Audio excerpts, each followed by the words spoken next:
UPPL BPF खौ खौसेथि खालामनो थाखाय जों थियारि एबा रेडि खुलुमबाय स्टुडिअ दं आङो राकेश रामसियारि बे समाव खौसेथि जासिगोन नामा UPPL आरो BPF राजखान्थि हान्जानि गेजेराव खौसेथिया फिन फैनो हागौ नामा जे UPPL राजखान्थि हान्जा आरो BPF राजखान्थि हान्जानि गेजेराव बे समाव दुलाराय बर' फरायसा आफादनि आफादगिरि बिथां दिपेन बर' बिथाङा फिन आरोबाव खौसेथिनि थाखाय बाथ्रा बुंदों दिपेन बर' बिथाङा बे समाव UPPL आरो BPF जों जे मोनसे समाव जे सावरायनाय एबा सिगांनि सानाव जे मोनसे खौसेथिनि मोनसे दोहौ आरो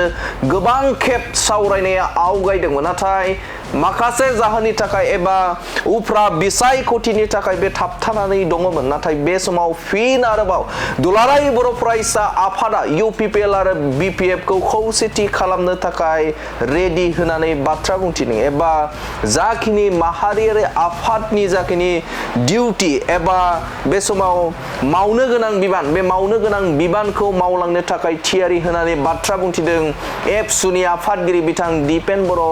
बिथाङा आरो बिथाङा खावलायदों जे बर' हारिनि माहारियारि सार्थखौ नायना एबा माहारियारि बादखौ नायनानै बे समाव खौसेथि जानांगौ होननानै बाथ्रा बुंथिदों बिथां एबसुनि आफादगिरि बिथां दिपेन बर' बिथाङा फोरमायथिदों जे बे समाव UPPL आरो BPF आरो गोदानै दाजानाय जे APB जे राजखान्थियारि हान्जा एबा रिजनाल राजखान्थि हान्जाखौ खौसेथि खालामनो थाखाय बे समाव थियारि होनानै बाथ्रा बुंथिदों एबसुनि आफादगिरि बिथां दिपेन बर' बिथाङा UPPL आरो BPF आरो गोदानै दाजानाय APB बयखौबो जों खावलायगोन हांख्रायगोन बे जोंनि दायित्व बे जोंनि रेसपन्सिबिलिटि जों रेसपन्सिबिलिटिखौ सल्डार खालामनानै जों आपिल खालामगोन बिथांमोननिसिम जों प्रप'जेलखौ लानानै थांगोन आरो बिनि सायाव मा लेभेलनि रेसपन्स होयो जिहेतु जि सावरायनाया 2024 जादोंमोन डिसेम्बर दानाव बियो थाद'दोंमोन बेखौ BPFनि मुरब्बी हाग्रामा महिलारियाबो बुंदों पजिटिभलि आथिखालनि BTRनि चिफ प्रमद बर' बिथाङाबो पजिटिभलि बुंदों बिथांमोननि हान्जानि रबिराम नार्जारि बिथाङाबो बुंदों आरो खाम्फा बरगयारि बिथाङाबो बुंदों दा बिथांमोना जिहेतु बेखौ लुबैफिनदों नागिरदों आरो जि कारनाव बियो स्तब्ध जादोंमोन बेखौ खालामजाफिननो लुबैदों वी आर रेडि जों बिनि थाखाय रेडि दङ आरो जोंनि दायित्वखौ जों मावगोन एबसुनि आफादगिरि बिथां दिपेन बर' बिथाङा रोखा बाथ्राखौ बुंथिदों जे बे समाव फैगौ 15 आगस्तनि उन एबा सिगाङाव बे समाव सावरायनाय गासै मोन 14टा आफाद एबा माहारियारि आफादफोरजों सावरायनानै मोनसे थिरांथा खालामगोन आरो जाय थिरांथानि गेजेरजों मोनसे खावलायनाय थागोन जे रिजनेल पलिटिकल पार्टी एबा ओनसोलारि राजखान्थि हान्जा जेरै UPPL BPF आरो APP राजखान्थि हान्जा बे राजखान्थि हान्जाखौ खौसेथिनि थाखाय बे समाव ओंखारबोनो थाखाय खावलायगोन एबा बे समाव खावलायनाया थागोन होननानै बाथ्रा बुंथिदों एबसुनि आफादगिरि बिथां दिपेन बर' बिथाङा आरो बे समाव खौसेथिनि जे बाथ्रानि गेजेराव सोरबा जे राजखान्थि हान्जा एबा दैदेनगिरि बे दैदेनगिरिया राजखान्थिखौ खौसेथि जानोखौ लुबैयैबो थाखागोन मानोना बे समाव गोबां बेनि गेजेराव दैदेनगिरिनि गेजेराव बे सावरायथाया थाखागोन नाथाय बे समाव खौसेथिखौ नोजोर बोनानै राजखान्थियारि भाबै बिथांमोनखौ माहारिनि थाखाय खौसेथि जानो थाखाय खावलायनाया जोंनिया थागोन होननानै बाथ्रा बुंथिदों बिथां एबसुनि आफादगिरि बिथां दिपेन बर' बिथांनिफ्राय खावलायनाय जाखिनि राजखान्थियारि दैदेनगिरिफोर दङ बे दैदेनगिरिफोरखौ रोखा एबा खावलायनाय बाथ्रा जे फैगौ समाव जाखिनि सावरायनाय आयदा जागोन बे आयदायाव बयखौबो हेफाजाब होनो थाखाय खावलायदों आरो बेनि अनगायैबो बिथां एबसुनि आफादगिरि बिथां दिपेन बर' बिथाङा सिगांनि जे सावरायनाय जे आयदा जेरै हाग्रामा महिलारिया बावैसो सान सिगाङाव बिथाङा पजिटिभलि माखासे बाथ्राखौ बिथाङा बुंदों जायखौ जों नेगेटिभखौ गारनानै पजिटिभखौ बिथांनि बाथ्राखौ लादों मानोना बिथाङा सावरायनायनि थाखाय ओंखारबोदों आरो बेनि अनगायैबो सिगांनि सानाव रबिराम नार्जारिनिफ्राय लानानै खाम्फा बरगयारि बिथांमोनाबो खौसेथिनि थाखाय बे समाव ज' जानांगौ एबा मोननै रिजनेल पार्टिया ज' जानांगौ बाथ्राखौ लानानै बिथांमोनाबो सिगांनि सानाव बाथ्रा बुंबाय आरो बे आयदाखौनो लानानै जे फैबाय थानाय समाव सावरायनाया जागोन होननानै बाथ्रा बुंदों एबा इंगित होदों दुलाराय बर' फरायसा आफादनि आफादगिरि बिथां दिपेन बर' बिथाङा फिन आरोबाव सावरायनायनि आयदाखौ लानानै जे मोननै राजखान्थि हानजाया बे समाव खौसेथि जागोन नामा बिटिसि बिसायख'थियाव फैगौ समाव खौसेथियै बाहागो लागोन नामा जे बिटिसि बिसायख'थिया बेखौ फैबाय थानाय समावसो मिन्थिगोन नाथाय बे समाव खौसेथिनि थाखाय ओंखारदों बा खौसेथि खालामनो थाखाय ओंखारदों दुलाराय बर' फरायसा आफादा बे जों गोख्रैनो सावरायगोन आगस्ट दाननि गेजेराव 15 आगस्टनि सिगां जोंनि माहारियारि आफाद मोन 14 माहारियारि गौथुमफोरखौ लानानै जों गिबियाव सावरायगोन बे सावरायनायाव जोङो रिजोल्युसन लागोन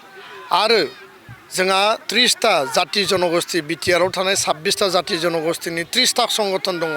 बिथांमोनजोंबो रायलायगोन आं बेखौनो स्पष्ट बुंदों बर'नि मोननै जे आनसलिक रिजनेल पलिटिकेल पार्टी दङ UPPL आरो BPF आरो गोदानै दाजानाय APB बयखौबो जों खावलायगोन हांख्रायगोन बे जोंनि दायित्व बे जोंनि रेसपन्सिबिलिटि जों रेसपन्सिबिलिटिखौ सल्जार खालामनानै जों आपिल खालामगोन बिथांमोननिसिम जों प्रप'जालखौ लानानै थांगोन आरो बिनि सायाव मा लेभेलनि रेसपन्स होयो जिहेतु जि सावरायनाया 2024आव जादोंमोन डिसेम्बर दानाव बेयो थाद'दोंमोन बेखौ BPFनि मुरब्बी हाग्रामा महिलारियाबो बुंदों पजिटिभलि आथिखालनि बिटिआरनि चिफ प्रमद बर' बिथाङाबो पजिटिभलि बुंदों बिथांमोननि हानजानि रबिराम नार्जारि बिथाङाबो बुंदों आरो खाम्फा बरगयारि बिथाङाबो बुंदों दा बिथांमोना जिहेतु बेखौ लुबैफिनदों नागिरदों आरो जि कारनाव बियो स्तब्ध जादोंमोन बेखौ खालामजाफिननो लुबैदों वी आर रेडि जों बिनि थाखाय रेडि दङ आरो जोंनि दायित्वखौ जों मावगोन आल्टिमेट रेसपन्सिबिलिटि थागोन बे हानजानि दोलोनि माने हाइस्ट जायफोर लिडारशिप दङ बिथांमोननि दलनि नीति आदर्शनि सायाव बबेबा बिन्दोआव बुजाबुजि खालामनो हायो ना हाया बा बुजाबुजिनि आधार आरो केमिस्ट्रि फर्मुला एजेन्डाया मा जागोन बिनि सायाव निर्भर खालामगोन बे जेब्लायबो थायो खौसे जानो लुबैनाय मोनसे साम थायो खौसे जानायखौ लुबैयो मोनसे साम थायो राजखान्थियाव सोरनिबा थाखाय खौसे जानाया मोजां सोरनिबा थाखाय खौसे जानाया मोजां नङा सोरबाया साननो हागौ जे खौसे जायोब्ला बुजाबुजि जायोब्ला समष्टि केन्द्रिक माखासे जेंना नुजागोन बेबायदि माखासे साननाय बिथांमोननि अबजारभेशनाव थायो किन्तु जोंनि सार्थआ जाबाय जातीय सार्थ ग्रेटार इन्टारेस्ट आरो माहारि दानायनि थाखाय थांनानै थानो हो बुहुमनि बर'फ्रा खौसे जा बे आदर्शजों जों बयबो 35टा बोसोर आन्दलननि गेजेरजों एबसु BLTND बे जुदि फैबायबा बर' हारिनि जातीय सार्थनि थाखाय 5000 जुदि शहीद जाबायबा फिसा फिसा सार्थखौ गारलायनानै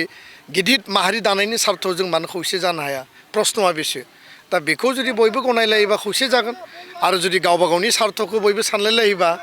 बेयाव खौसेनि स्ल'गाना स्ल'गान हिसाबैनो थागोन गोजोन्थों